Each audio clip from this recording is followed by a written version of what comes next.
Je suis ici à Jérusalem, à côté de la montagne du Temple, comme on dit en français, c'est pour ça? Montagne Le du mont Temple. du Temple. Le mont du Temple. Et je suis avec un monsieur très spécial. Comment tu t'appelles? Jean-Baptiste. Jean-Baptiste, tu viens d'où? Je suis né à Paris en 1961. On attaque direct. Tu m'as dit, tu faillis mourir l'année dernière. Qu'est-ce qui se passait? Non, le 4 juin dernier, j'ai fait une chute à vélo qui aurait pu être fatale. Euh, c'est un contexte où j'ai pas vu donc un trou et c'était en béton. Voilà, je suis tombé sur la tête et là, j'aurais dû y passer. J'aurais pu être ce qu'on veut, paralytique, aveugle, bref, ou alors ne plus être mentalement capable de m'exprimer devant cette caméra là aujourd'hui. Et donc, dans la foulée de cet événement, j'avais organisé pour nos 30 ans de mariage un déplacement à Medjugorje avec mon épouse. Bien que je sois dans un état de fatigue intense, j'ai décidé de maintenir ce voyage et bien m'en a pris, puisqu'en fait j'avais réservé incroyablement un hôtel qui s'appelle Les Anges, et j'étais à 200 mètres de l'église, donc c'était assez facile de suivre les rites, aller aux confessions, suivre les adorations. Et puis, chemin faisant, voilà, j'ai pu faire bénir notre couple par un prêtre, le père Axel, qui vient de Tournai-Est en Belgique. Et ma femme a des origines belges, donc c'était amusant. Et puis il y a eu ce moment pendant 10 jours, et après, curieusement, je me suis dit, c'est pas assez. J'avais entendu cette fameuse chanson qui s'appelle Are You Ready for Jerusalem, qui est une chanson très entraînante que les évangéliques reprennent souvent. Et je me suis dit, je suis prêt pour Jérusalem. Donc j'ai dit à mon épouse, écoute, on va aller en Jordanie, mais si on va en Jordanie, on va faire du tourisme. Et moi, je ne veux pas faire du tourisme. J'ai dit merci une fois. Mais je pense qu'on va aller au cœur du réacteur et puis on va dire merci. Voilà, donc on va y aller tous les deux, pas en groupe. Et bien que tout le monde nous en défende, tous nos accompagnants spirituels nous ont encouragés, bien entendu. Et nous voilà maintenant depuis 5 jours ici. On part demain, c'est très très riche. Voilà, et puis la paix s'installe de jour en jour. Il y a beaucoup de choses à dire, mais c'est le plus important de tout, c'est que on a l'impression que la mission est compliquée, mais en fait la mission c'est juste d'être là. Je crois que beaucoup de personnes nous ont remercié juste d'être là ici aujourd'hui, parce que les touristes viennent en filet très réduit en ce moment, il n'y a pas assez de touristes. Mais au-delà de ça, il y a le fait que les gens voient qu'on a un désir, on est content d'être là. Wow. Et tu as parlé, tu sais beaucoup de choses. Donc, tu as eu cet accident. Et qu'est-ce que tu prends de cet accident? Alors pendant cet accident, il y a eu en fait une très grande vulnérabilité et en fait on découvre, moi j'ai déjà eu ça dans le passé, hein, j'ai eu des accidents, j'ai perdu parfois des jobs que j'aimais beaucoup, voilà. Et ces zones-là sont finalement, avec le recul et encore aujourd'hui, les plus intéressantes. La vulnérabilité, c'est le plus intéressant pour être en contact avec le Seigneur. Le reste nous rend un peu arrogants, le reste nous rend un peu distants, le reste nous rend défensifs aussi de conserver ce que nous avons. Et moi je m'en suis toujours défendu. Quand on est parti il y a 15 ans de Paris à Maurice, on a tout largué et puis on est parti. C'était un pari un peu fou, on avait réussi notre vie professionnelle, on n'était pas au taquet mais pas loin. Et là, j'ai dit, on va devenir idiot, il faut tout larguer. Et j'ai eu une occasion professionnelle et on est parti. Et finalement, ça a été un accomplissement spirituel énorme puisque vous êtes obligé de changer votre façon de penser. Vous réfléchissez comme les gens du Sud. Vous arrivez dans un pays majoritairement indien. Il y a 250 religions à Maurice. 250 types de pratiques religieuses, je veux dire. Je ne suis même pas sûr qu'ici, à Jérusalem, il y en ait autant. Donc vous rentrez dans un monde dans lequel vous devez vous adapter plutôt que de penser que vous êtes celui qui s'impose au monde. Voilà, donc ça a été un grand changement. Et puis ensuite, des rencontres, bien sûr, beaucoup de rencontres et puis des cheminements. On a un père spirituel qui s'appelle le père Jacques, avec lequel on a un chemin là-bas. Et voilà, on a emmené tout le monde ici. J'ai écrit sur des rouleaux de papier A4, coupés en 4, environ 500 noms, et puis des intentions plus larges pour des communautés, et puis pour la paix, pour le monde entier. Voilà. Et puis on dépose ça au pied du Seigneur dans des lieux. Voilà. Et en fait, faire cette démarche, en fait, c'est aussi ne pas venir seul ici à Jérusalem. C'est venir avec toutes ces personnes qui ont été sur notre route. Alors sur la liste, il n'y a pas que des gens qui, en tout cas me concernant, qui m'ont beaucoup aimé. Je pense même que ça ne marchait pas du tout entre ces personnes et moi. Mais en fait, j'ai découvert que très souvent, c'était peut-être moi qui n'étais pas au rendez-vous. Donc j'ai mis leur nom parce que les effets miroirs, c'est très important aussi. Ça permet de se révéler à soi-même. Donc voilà, et puis plus ça va, et plus les choses deviennent extrêmement simples de ce qu'il faut faire. Je ne crois pas que je finirai en docteur de l'Église, hein. Je crois que ça se terminera de façon de plus en plus simple. Dire bonjour avec un sourire vrai plutôt que pas un sourire, voilà. Amer. Et puis dire merci au Seigneur, savoir reconnaître un moment. Et puis dans mon cas, être présent, parce que en fait... le Seigneur m'a donné une grande intelligence, mais c'est un piège. Parce qu'en fait, l'intelligence amène à la dispersion, donc on n'arrive plus à reconnaître l'essentiel. Donc moi, une de mes missions, ça paraît dingue, hein, mais j'ai été tellement gâté qu'il faut que je rationalise, donc j'élimine. Donc voilà ma période du moment, j'essaie de faire le vide, pas si simple. Après cet accident, j'ai choisi de suivre un chemin psychologique aussi, parce que en fait, je me suis évanoui tout de suite pendant cet accident, mais cet accident a eu lieu.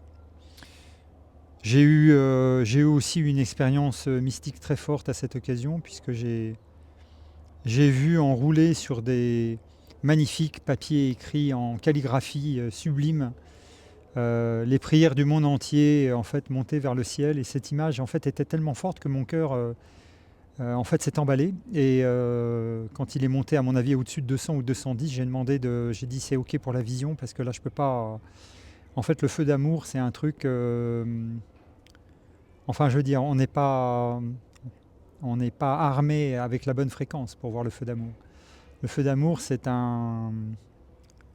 Comment expliquer? Il n'y a pas à expliquer. Ça se vit et c'est là. Le truc, c'est qu'on vous le répète toutes les journées, à qui veut bien l'entendre, on vous le redit à la messe, etc. Mais oui, mais ce sont des paroles. Le truc, c'est quand vous avez une expérience, en fait, au-delà même d'une expérience de ressentir, voilà le mot.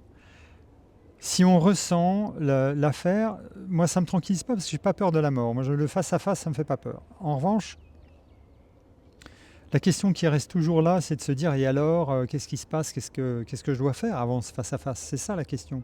Parce que de toute façon, ce feu d'amour, il est là, il m'attend. Donc un amour m'attend, un amour nous attend. Mais comment ça va se danser? Je veux dire entre maintenant et ce face à face.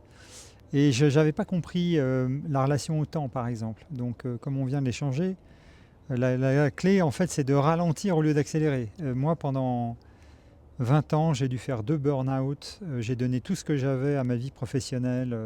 J'ai rendu service à qui voulait bien le recevoir. Et puis, j'ai failli en crever, en fait, parce que, en fait, vous comprenez même plus pourquoi vous faites les choses. Vous les faites, hein. Mais comme il n'y a pas le rythme qui va avec, comme il n'y a pas l'attention portée, il n'y a pas l'attention reçue, on n'est pas ajusté là-dessus. Donc ça, c'est un... Voilà, moi j'ai 64 ans, hein, il y a un moment pour comprendre tout ça, hein. Alors qu'est-ce que je vais faire de mon temps pour le temps qui me reste à vivre? Eh bien, je vais vous le dire, je n'en sais rien.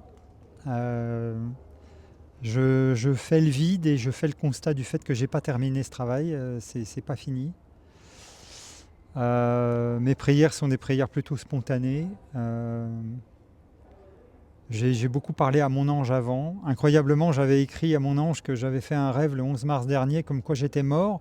Je voyais en fait un médecin signer mon constat de décès. Et puis en fait, je me redressais dans le lit en disant mais non, mais enfin vous voyez pas, je suis vivant. Voilà, ça c'était le 11 mars et le 4 juin, c'est exactement ce qui s'est passé. En fait, je devais être mort. Et je suis tombé sur un bon médecin et ce médecin m'a dit le lendemain que j'étais vivant. Et voilà, donc en fait c'est un rêve prémonitoire qui a finalement trouvé sa course. Mais d'autres s'en sont beaucoup moins tirés, moins bien tirés. J'ai des amis qui ont eu des accidents de vélo tout à fait bénins en tombant juste de juste de leur selle à l'arrêt quasiment. Hein. Ils se sont réveillés, c'était plus les mêmes. Ils avaient perdu la mémoire. C'est très compliqué. Et vous avez aussi ce syndrome, pour terminer, pas de l'imposteur, hein, mais de celui qui a eu la chance. Vous savez, il y a deux chances. Il y a la chance que vous ne provoquez pas, et il y a la chance vers laquelle vous vous dirigez. Par exemple, être ici aujourd'hui à Jérusalem, c'est une chance que j'ai provoquée. J'avais un désir, je suis venu et je savais qu'en venant à cette période, j'aurais des moments seul avec mon épouse et seul tout court. Et je ne peux pas lister moins de 6 lieux dans lesquels ici, les plus bénis de la spiritualité chrétienne, nous avons été rigoureusement seuls. C'est inimaginable à Jérusalem. En principe, c'est pacte. Les groupes se chevauchent les uns sur les autres. Il y a une frénésie. Et là, par cette chance provoquée, on s'est retrouvé dans des contextes où on a pu non seulement en profiter pleinement, mais faire des prières inspirées, inspirantes. Et il n'est aucun doute qu'elles sont parvenues à Marie et au Seigneur. Et plus que ça encore, un cadeau. Voilà. Mais ça, c'est une chance provoquée. La chance non provoquée qui se passe ici, c'est que vous réalisez que pour faire ce qu'on appelle le vide, pour vider la cuve, comme on dit en français, c'est pas que ce soit compliqué ou que ce soit pas simple, c'est que c'est un effort entier pour laisser la place au Seigneur. Donc pour laisser la place au Seigneur, il faut enlever... nous, on n'a pas la télé, hein, donc les médias, on a un accès réduit. Mais plus que ça, il faut enlever les a priori, les lieux communs qu'on a entassés. Il faut se libérer du connu. C'est Krishnamurti qui a écrit ça. Se libérer du connu. Et je n'avais pas compris quand j'avais lu ce livre, je devais avoir un peu moins de 30 ans, qu'un jour je devrais le confronter, d'être confronté à ça, se libérer du connu, se libérer de notre éducation, se libérer de nos... C'est un effort qui est en même temps qu'on pense complexe, et puis après vous revenez aux lois d'Arthur qui a tiré l'épée entre le pouce et l'index. Hein. Il n'a pas forcé pour tirer l'épée. Et vous découvrez que c'est aussi simple que ça. Simplement, ça nécessite de prendre une décision. Et tant que vous n'avez pas pris cette décision, vous ne pouvez pas faire le vide. Et tant qu'on ne fait pas le vide, on ne peut pas laisser la place. Si on ne laisse pas la place, on ne peut pas écouter. Si on ne peut pas écouter, on ne reçoit pas les messages. Si on passe à côté des messages, on passe à côté de messages qui nous permettraient de faire ce qui est nécessaire avant le face-à-face. C'est incroyable. Comme tu dis, il faut ralentir, il faut vider et après on peut écouter Dieu. Et tu m'as parlé, ça fait 30 ans, non? Tu étais sur Montmartre, c'était ça? Alors non, j'étais... non, ça s'est passé à Chantilly. Mais à bon, Chantilly, il y a un monsieur qui passe après la messe et regarde ta tête. Ah oui, alors ça c'est autre chose, pardon. Raconte ça, de Medjugorje. Non, ça c'était en 2004. Oui. Et regarde l'autre, on parle d'autre aussi. C'était en 2004 et je venais de perdre donc un métier pour lequel j'avais une grande passion.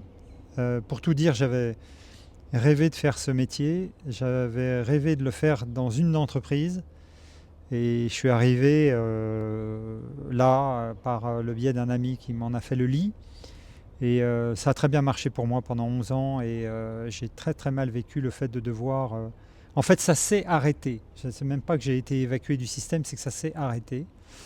Et j'avais du mal à embrayer.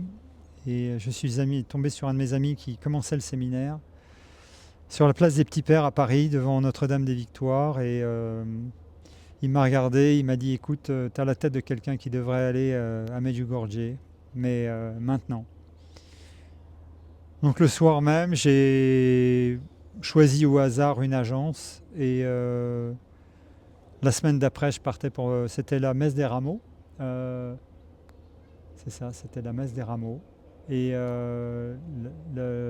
15 jours après, je partais. Je suis parti la semaine qui englobait le 24 juin, qui est la Saint-Jean-Baptiste. Et puis toujours l'anniversaire des apparitions à ce moment-là. On est retourné à la même époque là avec Diane. Et voilà, et là, on arrive là-bas et bon c'est mon expérience. Hein, donc une fois encore, quand on m'a demandé ce qui s'était passé, j'ai dit écoutez, Je ne sais pas si ces apparitions sont vraies, en fait. Je ne sais pas si ces gens voient la Vierge tous les jours, ou tous les 8 jours, ou tous les ans, j'en sais rien. Ce que je sais, c'est que la ferveur de la prière, les priants qui sont là, sont, constituent une force qui envoie un message de on a compris qu'on devait faire la paix sur cette terre. Voilà, on a compris, donc on prie pour ça, on reçoit ça et on le renvoie au Seigneur. Et évidemment, bon, la Vierge Marie est présente là-dedans, il n'y a pas de doute. Enfin, la Vierge Marie, notre ensemble féminin originel de l'univers est présent avec nous dans cette démarche. On n'est pas venu pour faire la guerre, c'est clair. Mais ça nécessite là aussi beaucoup d'efforts de faire en sorte de calmer les armes. Toutes les armes intimes sont les pires les pires armes. D'ailleurs, vous noterez qu'entre âme et arme, il n'y a une seule lettre et il suffit de l'enlever. C'est comme Arthur, tirer l'épée, il suffit d'une lettre en moins et on s'engage dans son arme. C'est amusant d'y penser. Enfin, ce que je veux dire, c'est que cette expérience-là, ça a été de rencontrer des gens qui venaient de l'autre bout de la Russie, qui avaient fait 37 heures de bus. Et au lieu de se plaindre en disant « j'ai mal aux fesses du voyage en bus », louaient le Seigneur, les bras tendus, et s'embrassaient les uns les autres. Et c'est rien d'y penser. C'est des gens qui, au Vietnam, étaient interdits de prière, se retrouvaient comme ici, à Jérusalem, terrés dans des grottes pour prier au Vietnam, vous imaginez. Se réunir en secret, ouvrir la Bible, vous allez en prison, vous êtes condamné. Et il venait à Medjugorje pour un prétexte autre, et puis il venait là et louer le Seigneur, très peu de temps, pas assez de temps pour eux, mais donc eux, le peu de temps qu'ils avaient, ils en ont tiré la substantifique moelle instantanée. Et quand vous voyez ça, cette ferveur-là, cet engagement pour venir là, pas juste un avion, une bagnole que vous avez louée, et puis le confort après tout, un lit vous attend. Cet inconfort, cette persistance, cette volonté, voilà, c'était ça la leçon que j'ai reçue de Medjugorje, c'est que les gens viennent de loin, les gens viennent de très très loin. Et moi, à ce moment-là, je venais de très loin dans ma tête, mais je ne me rendais pas compte que c'était comment dire, une douleur d'enfant gâté. J'avais été très gâté d'avoir ce job que je voulais. Je ne pouvais pas me plaindre quelque part. J'avais eu pendant 11 années le plaisir d'exercer le métier dont j'avais rêvé. Je savais que je ne le retrouverais jamais. Et puis qu'il fallait trouver une autre direction. Alors quand je suis rentré à la maison, mon épouse m'a ouvert la porte. Je lui ai dit, écoute, je te propose que tu t'assoies là dans le salon. On avait déjà 2 enfants. J'ai un truc à faire, voilà. Donc elle s'assoit. J'ai posé mon sac. Je me rappelle, j'ai gardé mon imperméable. J'ai débarrassé au sein du salon une étagère. J'ai tout enlevé. Alors ça, évidemment, mon épouse me regardait d'un air un peu interdit, un peu sur le reculoir. J'ai été chercher l'icône qu'on avait acquise ensemble dans un ermitage. Et j'installe des bougies, j'allume les bougies, je lui dis écoute, regarde-moi bien, maintenant ça c'est au centre et nous on est autour. Voilà, c'est comme ça que ça s'est passé. Voilà le fruit de Medjugorje. Voilà comment ça s'est passé la première fois. Qu'est-ce que ça signifie pour toi? C'est maintenant Dieu au centre de ta famille, c'est ça? Mais en fait c'est dès qu'on met des mots Dieu, Jésus, Marie, c'est comment dire, c'est conceptualisant. Je suis un peu désolé de parler comme ça, mais moi, Marie, je l'ai rencontrée ce matin. Elle a le visage d'une Palestinienne. Elle marchait dans la rue. Je l'ai regardée humblement en baissant les yeux et j'ai dit voilà Marie. Voilà. Marie, pour moi, c'est pas un concept. Voilà, c'est ça que je veux expliquer. Marie et Jésus, ce ne sont pas des concepts. C'est vivant. Ce sont des gens qui vivent aujourd'hui. C'est nous. C'est nous éparpillés. C'est nous en puzzle. On est une pièce du puzzle de tous ces gens-là. Dire ceci est au milieu et nous sommes autour, c'est nous devons prendre conscience que la force centrale du Seigneur, si on n'y pense pas comme étant la force qui nous guide, on se trompe. Voilà. Si c'est mon ambition professionnelle réalisée qui est ma force, je me suis trompé. Si c'est la vanité d'avoir rencontré une personne qui me convient, je me suis trompé. Si c'est d'avoir 2 enfants que j'ai envie d'embrasser chaque matin, je me suis trompé. C'est pas comme ça que ça se danse. Ça se danse parce que j'ai eu la chance d'avoir une énergie vitale personnelle énorme et qui m'a permis de faire des choix personnels parfois très clivants pour ma famille et pour mon entourage où voilà, j'ai imposé mes choix aux autres. Je me suis pas laissé emmener dans le courant. Et ça a été très très dur au départ de m'arracher. J'ai une famille très traditionnelle, en bourgeoisie parisienne, bon teint. Et je les bénis, hein. C'est grâce à eux que j'ai eu mes enseignements spirituels et c'est grâce à eux que j'en suis là, hein. Mais mon père était un peu comme dans mon tempérament et sortir du lit de la rivière, c'était son truc. Et quand je lui ai expliqué qu'on allait vivre un jour à Maurice, il a pleuré et il me dit: je pleure à la fois de tristesse et de joie. Tu ne seras plus à mes côtés régulièrement, mais tu vas aller ton chemin et moi c'était mon rêve. Voilà, donc tu vas vivre mon rêve. Donc en fait, on est parfois le rêve des autres, mais on a une vie à faire et voilà, mettre cette icône, c'était symbolique bien sûr, hein, au milieu de la pièce. Elle n'a jamais quitté le centre de la pièce, elle a toujours été là et ça a toujours été un pôle important. Wow. Et raconte-moi, tu m'as dit, comment tu as rencontré ta femme? Alors là, ça fait partie des chances, comment dire, là c'est un mélange des 2 chances, ce qu'on appelle la chance reçue ou la chance provoquée.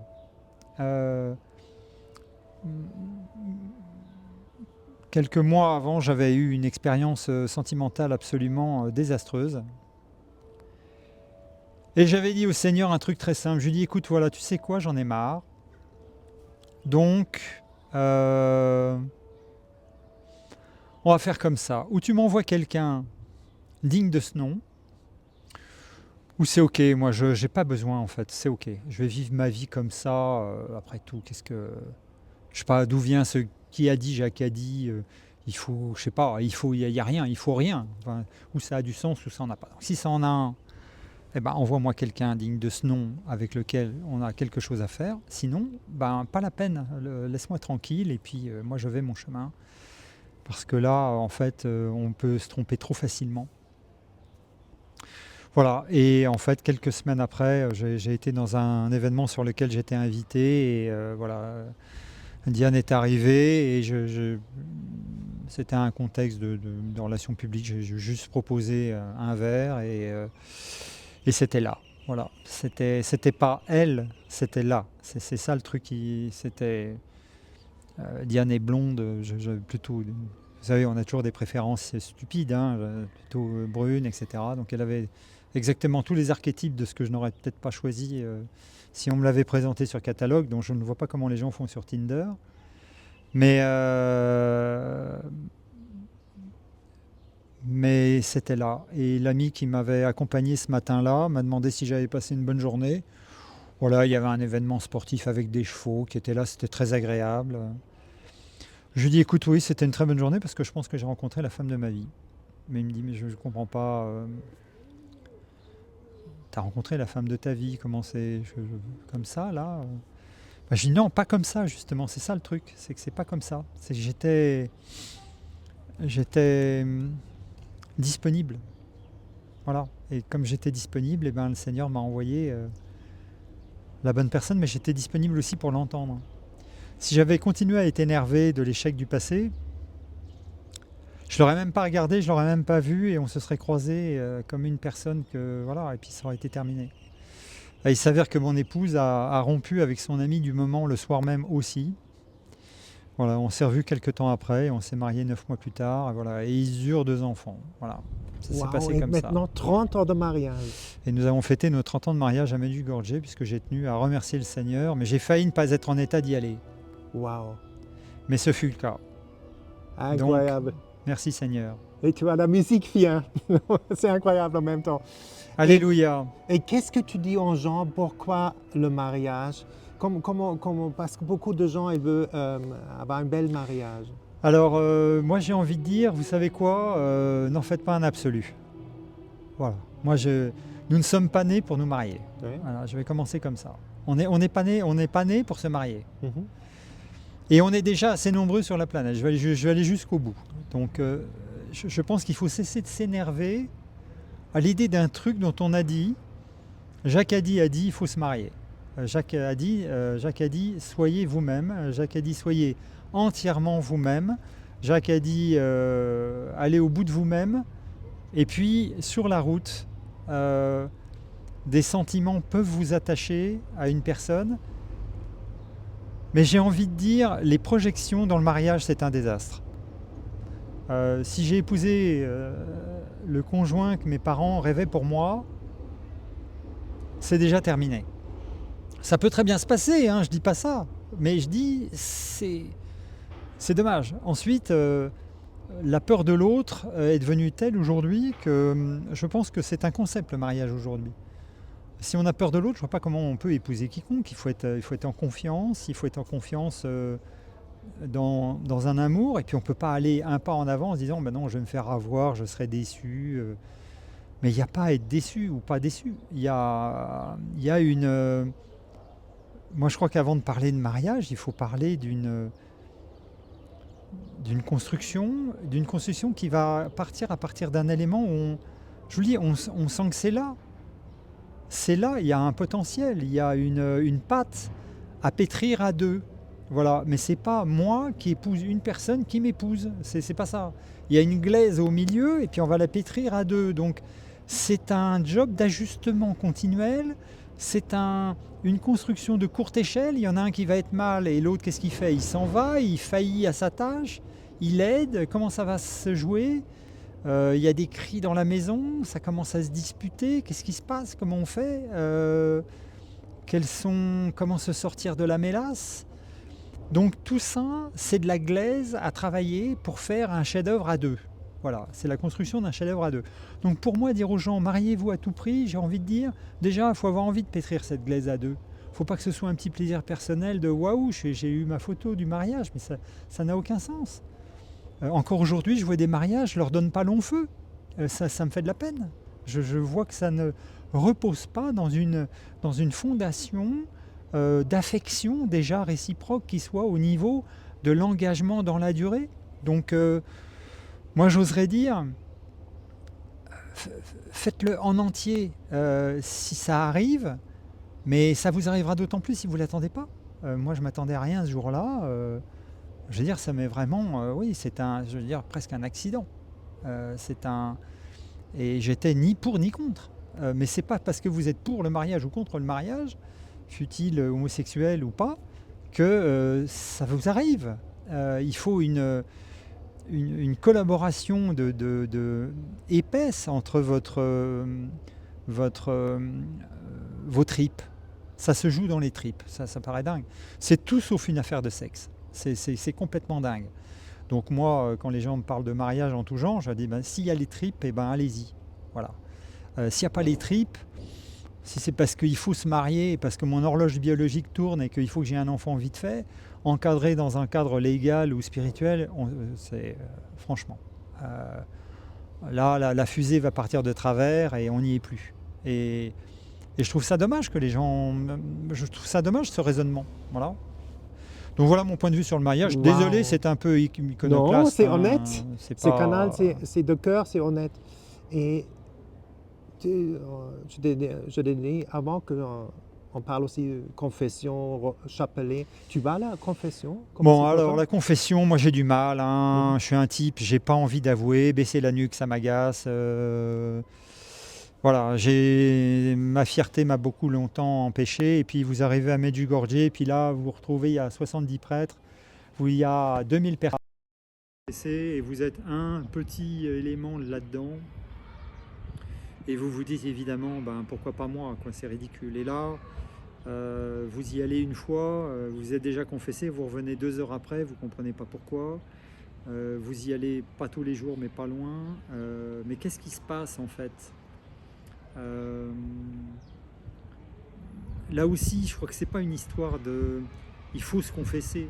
Je pense qu'une confession sincère tous les 10 ans, c'est mieux que d'y aller parce que c'est le jeudi saint. Voilà, je ne sais pas comment expliquer ça. Alors évidemment, c'est pas vrai parce que si vous allez vous confesser, vous faites déjà l'effort et c'est déjà énorme. Donc oubliez ce que je viens de dire. Mais comme je ne suis pas curé, je peux le dire.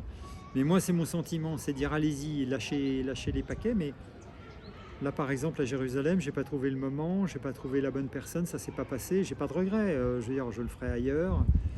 C'est vrai qu'aller se confesser à son curé régulier, ça agace parce que le gars va vous regarder dans les yeux au prochain évangile, donc c'est possible qu'on n'ait pas le courage. Mais à Medjugorje, où vous êtes libre et puis on ne se reverra pas, mais le Seigneur a entendu, donc voilà. Et puis petit à petit, vous trouvez le courage de retourner dans votre paroisse parce que finalement, vous vous dites c'est stupide, c'est sous ma main. C'est comme ça. Et puis l'envie de provoquer cette rencontre. Après tout, si le prêtre, c'est la main de Dieu, et ben, je confie au Seigneur et puis il guide mon âme, c'est pas rien. Et mon âme, à part mon âme, moi j'ai rien à proposer. Le chapelet. Alors le chapelet, moi je suis un type, j'ai horriblement de mal à me concentrer, donc c'est très compliqué. Comme moi. Au bout de 5 minutes, même pas, au bout de 20 secondes, je pense déjà à ma liste de courses, ce que j'ai mal fait, c'est terrible. Et en fait, cette litanie très intéressante, vous ne me croirez pas, mais j'ai plus de facilité à le faire avec le tourniquet bouddhiste qu'avec le chapelet. Parce que le tourniquet bouddhiste, il vous oblige à bouger la main en même temps que vous récitez. Et j'avais trouvé... Alors maintenant, j'ai changé, j'arrive à le faire maintenant. Alors je me suis mis au piano. Alors avec le piano, je pense que ça va m'aider parce que si je fais un truc de mes mains en même temps, ça ajoute. Mais en fait, grosso modo, si vous voulez, c'est un exercice de respiration, le chapelet. Et j'ai découvert ça récemment. Et quand vous dites le chapelet avec une inspiration pour des phrases et une expiration pour les autres, voilà, on temporise le corps et on rentre dans une cadence. À la limite, on pourrait dire n'importe quoi. Il s'avère que c'est un Je vous salue Marie, mais ça marcherait aussi. Sauf que là, il y a une dimension de « Aie pitié de moi, humble pécheur » et ça augmente évidemment la relation à l'âme. Et l'âme s'apaise. L'âme... en tant que, d'abord, on n'est pas seul. Voilà. Donc, à partir du moment où le chapelet permet, où les prières intenses permettent de comprendre qu'on n'est pas seul et que ce n'est pas nous qui décidons, le chapelet réussit. Alors, si vous n'allez pas jusqu'au bout, n'ayez pas de peine. Si le message vous est arrivé, c'est déjà beau. Voilà, c'est tout ce que je vais dire. Et tu as fait l'expérience, comme on dit dans Notre Père, ta femme, elle a dit ça, vous faites ça là. Ta volonté sera faite. Si tu te laisses aller, tu t'as laissé aller ici à Jérusalem et tu as fait des rencontres incroyables, si tu te laisses guider par l'amour. Nous, le mot sérimpidité, je ne sais pas si les gens connaissent ce mot, la sérimpidité, c'est en fait laisser aller, c'est reconnaître dans les événements qui se déroulent autour de vous les messages et les déductions qui vont avec. Pas du tout du genre « Ah, il y a marqué paix, alors je vais être en paix aujourd'hui ». Non, c'est pas ça. C'est que vous êtes en chemin et là, quelqu'un, vous le rencontrez, vous entamez une conversation et cette personne vous donne la réponse à la question que vous vous posiez alors que vous ne l'aviez jamais vue. Vous voyez un ensemble de choses qui rebondissent, qui répondent à une question que vous vous êtes posée il y a 10 ans. Et voilà. Et puis, par exemple, moi, pendant 20 ans, j'ai étudié dis un seul mot et je serai guéri. C'est bizarre ce truc-là. Vous le dites tous les dimanches, ça n'a aucun sens. Quoi alors, un seul cri, un seul son, une seule chanson, de quoi on parle de quoi en fait dis un seul mot et je serai guéri. Et puis en fait, ça m'est apparu il y a 2 jours dans une homélie du père Dominique à Sainte-Anne à côté. Voilà, 20 ans de recherche offerts là à Sainte-Anne. Hein. Écoute, si Jésus parlait, il parlait comme ça, écoute, je veux pas t'embêter, mais moi je t'envoie des messages tous les jours. T'ouvres la Bible au hasard, je parle. Le prêtre qui est là aujourd'hui, il parle. La personne que tu vas rencontrer aujourd'hui qui va dire un truc, elle te parle. Donc les mots qui guérissent, dans notre intention de guérir, ils sont offerts tous les jours, peut-être même par votre conjoint, peut-être même par votre meilleur ami ou par un inconnu, ou par une inconnue, ou par une personne qui arrive au coin de la rue, qui vous cognez, vous dites tiens c'est curieux, j'étais en train de penser à ça et vous pensez à ça, et là une conversation s'installe, presque confinée à l'absurde et en fait pleine. Donc voilà, dis un seul mot et je serai guéri, c'est savoir se laisser surprendre que le mot peut venir de n'importe où. Dis un seul mot, ça veut dire que mon oreille est prête à entendre en fait, le vase est prêt pour l'eau. Voilà, si mon vase n'est pas prêt, je ne peux pas recevoir. Et si je ne peux pas recevoir, je ne peux pas entendre le mot et je ne peux pas être guéri. Et être guéri au sens de Jésus ou du Seigneur, c'est de prendre une route différente la minute d'après. Donc on peut pivoter tous les jours, toutes les minutes. Et tu étais 30 ans après à Medjugorje pour ton 30e anniversaire de mariage. Comment c'était d'être retour là avec ta femme? En fait, moi j'étais en vulnérabilité complète, je dormais plus de la moitié du jour, je dormais 18 heures par jour. Après l'accident, oui. Donc en fait, le corps a besoin.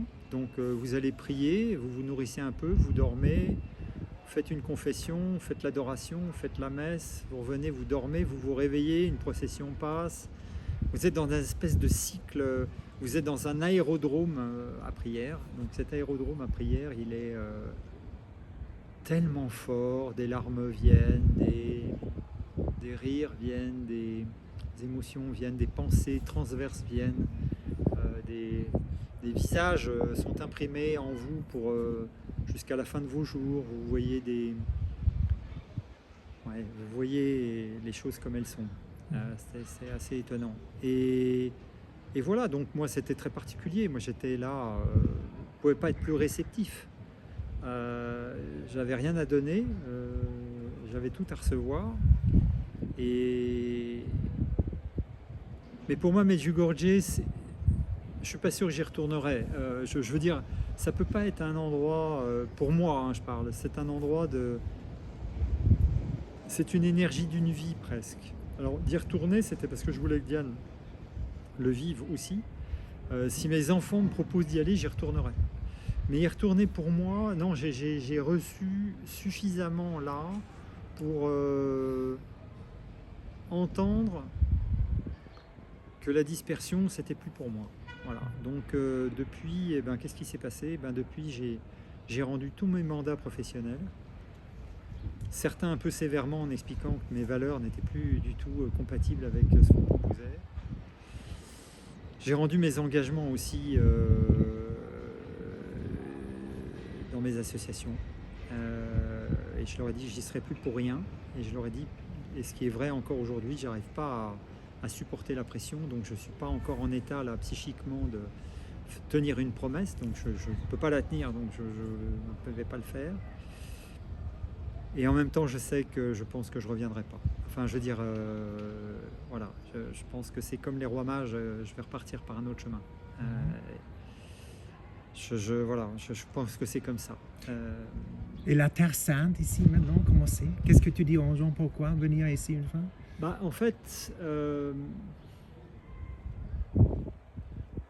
ne pas venir serait péché. Voilà. C'est quand même simple comme bonjour. Hein. Vous descendez de l'avion, vous prenez un train, vous prenez un tramway, vous êtes là. Il n'y a pas d'excuse. Après, le contexte peut vous déranger. Cette guerre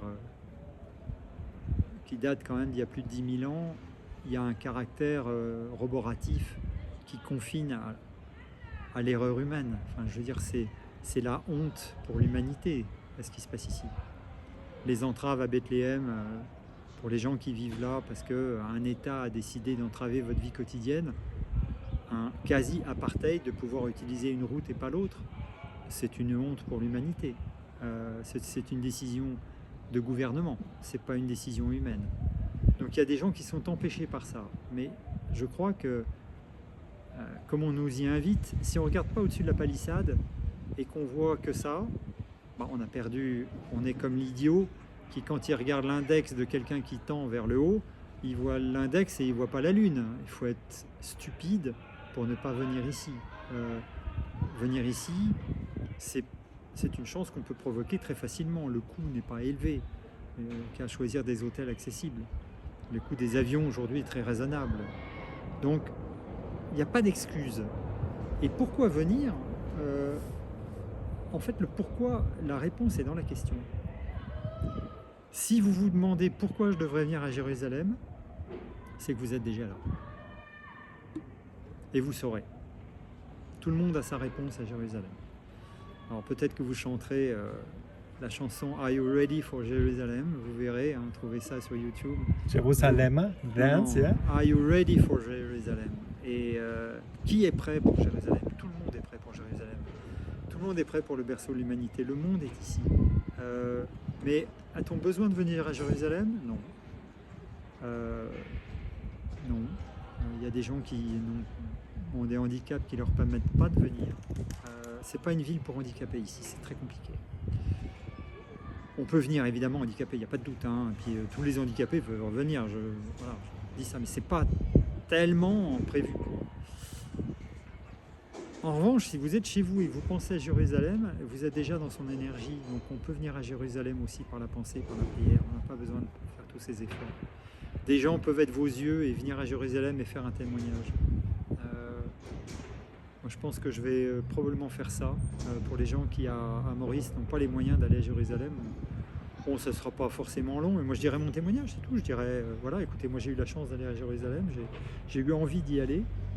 Maintenant, je comprends que vous n'en ayez ni le temps ni les moyens, et je peux vous dire qu'à Maurice, les gens n'ont pour la plupart absolument pas les moyens de se déplacer à Jérusalem, ni là ni ailleurs. En revanche, un témoignage vivant, ça peut être une communication. Donc je pense que c'est des gens qui ne vont pas à Jérusalem peuvent entendre des gens qui y sont allés ou peuvent entendre aussi les personnes spirituelles qui sont autour d'eux en discuter, et ça c'est intéressant. Donc Jérusalem, c'est le thème universel et éternel. Donc je comprends mieux l'histoire de la Jérusalem céleste. C'est pas ici. Je vous le dis tout de suite. La Jérusalem céleste, c'est pas ici. En revanche, la Jérusalem de nos rêves, c'est pas ici non plus. Humainement parlant, c'est raide. C'est difficile. Là, en plus, il y a un drame économique, c'est qu'il n'y a pas de touristes. À Bethléem, c'est un désastre. Il meurt la faim. Hein. Il n'y a personne. La Jérusalem céleste, c'est une main tendue, c'est un sourire et c'est un hug bien pensé. Et c'est juste un regard. Ici, j'en ai eu plusieurs dizaines, et avec des personnes que j'ai juste croisées. Et je le fais dans le monde entier, donc ma Jérusalem à moi, c'est ça, c'est de croiser ces regards. Donc j'ai envie de dire, écoutez, c'est pas du tourisme. Si vous venez, laissez-vous emmener par que vous soyez musulman, bouddhiste, chrétien. Vous savez que ce lieu est très chargé en énergie. Si vous n'en prenez pas la quintessence, c'est dommage, mais vous pouvez revenir. Enfin voilà, il n'y a pas d'absolu. Ici, les lieux qu'on me promettait comme étaient énergétiques ne l'ont pas été pour moi, et d'autres l'ont été énormément, alors que je ne les connaissais même pas, ces lieux. Donc je vous dis, l'âme, elle n'est pas guidée sur pilote automatique. C'est votre âme à vous. Donc je pense que quand les couples viennent, même un des deux peut éventuellement ne pas avoir le même ressenti, le même moment, la même journée. Wow. Mais à la fin, c'est l'amour la réponse à tout? Alors l'amour, c'est un bien grand mot, mes amis. I-E-S et I-E et I-S. L'amour, c'est un bien grand mot. Mais moi, j'ai l'impression que l'amour, c'est un truc qui est assez merveilleux. C'est comme si on rêvait tous les jours que nous soyons amis. Voilà. Avant l'amour, il y a l'amitié. Si vous savez être un ami, vous savez aimer. On apprend à aimer en étant ami. Voilà. Si vous êtes ami avec votre conjoint, eh ben, vous l'aimez. Avant d'aimer, il faut être ami. Moi, je pense que l'amitié, c'est le meilleur échelon avant l'amour. Parce que l'amour, on y met de la passion, on y met des projections, on y met... alors c'est un état. Mais c'est un état qui est tellement simple que ça nous dépasse. Voilà. Wow! Qu'est-ce que je peux dire? Merci pour cette belle interview. Venez ici à Jérusalem. Nous sommes sur la terrasse de Etche Homer, le guest house, c'est un lieu de pèlerinage, un hôtel de pèlerinage. Venez ici à Jérusalem et à Medjugorje. Amen. Amen.